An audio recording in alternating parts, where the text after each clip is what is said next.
മുപ്പത്തിനാലാം ദിവസം. പ്രത്യാശ, ഇരുട്ടിലെ വെളിച്ചം.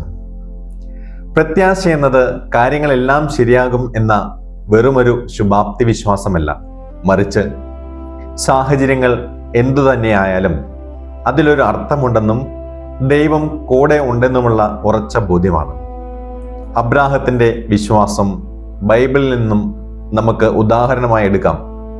പ്രത്യാശയ്ക്ക് വകയില്ലാത്തപ്പോഴും പ്രത്യാശിച്ചവൻ എന്നാണ് ബൈബിൾ അദ്ദേഹത്തെ വിശേഷിപ്പിക്കുന്നത്. പ്രത്യാശ നമ്മെ നിരാശരാക്കുന്നില്ല. കാരണം നമുക്ക് നൽകപ്പെട്ടുള്ള പരിശുദ്ധാത്മാവിലൂടെ ദൈവസ്നേഹം നമ്മുടെ ഹൃദയങ്ങളിലേക്ക് ചൊരിയപ്പെട്ടിരിക്കുന്നു. റോമാലേഖനം 5-ാം അധ്യായം 5-ാം വാക്യം. അതിന്റെ അർത്ഥം നമ്മുടെ കഴിവിലോ സാഹചര്യത്തിലോ അല്ല, മറിച്ച് ദൈവത്തിന്റെ വാഗ്ദാനത്തിലാണ് പ്രത്യാശ വെക്കേണ്ടത്.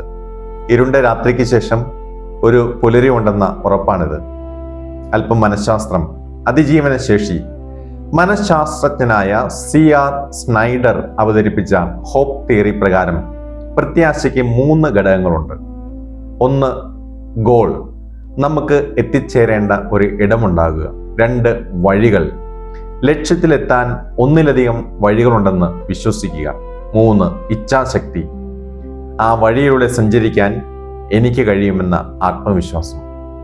പ്രത്യാശയുള്ളവർക്ക് പ്രതിസന്ധികളെ നേരിടാനുള്ള കരുത്ത് കൂടുതലായിരിക്കും. ഇത് ശാരീരികമായ രോഗപ്രതിരോധ ശേഷിയെ പോലും പോസിറ്റീവായി ബാധിക്കുന്നു. അടുത്തിടെ അറബിക്കടലിൽ എഞ്ചിൻ തകരാറിലായ ഒരു ചെറിയ മീൻപിടുത്ത വള്ളം 5 ദിവസത്തോളം ഉൾക്കടലിൽ കുടുങ്ങിപ്പോയി. ഭക്ഷണവും വെള്ളവും തീർന്നു. ആശയവിനിമയ സംവിധാനങ്ങൾ നിലച്ചു.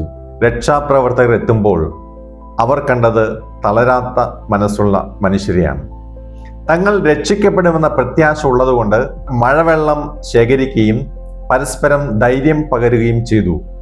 മരണം മുന്നിൽ കണ്ടിട്ടും അവർ ആത്മഹത്യയെക്കുറിച്ചോ നിരാശയെക്കുറിച്ചോ ചിന്തിച്ചില്ല.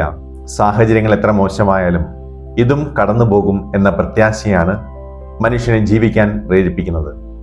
പ്രത്യാശ നഷ്ടപ്പെടുമ്പോഴാണ് മനുഷ്യൻ തോറ്റുപോകാറുള്ളത്. ഇന്ന് പ്രത്യാശ വളർത്താൻ ചെറിയ കാര്യം നമുക്ക് ചെയ്യാം. നന്ദി പറയുക. ഇന്ന് നിങ്ങൾക്ക് സങ്കടം തോന്നുന്ന ഒരു കാര്യമുണ്ടെങ്കിൽ അതിനിടയിലും സന്തോഷം നൽകുന്ന മറ്റൊരു കാര്യം കണ്ടെത്തുക.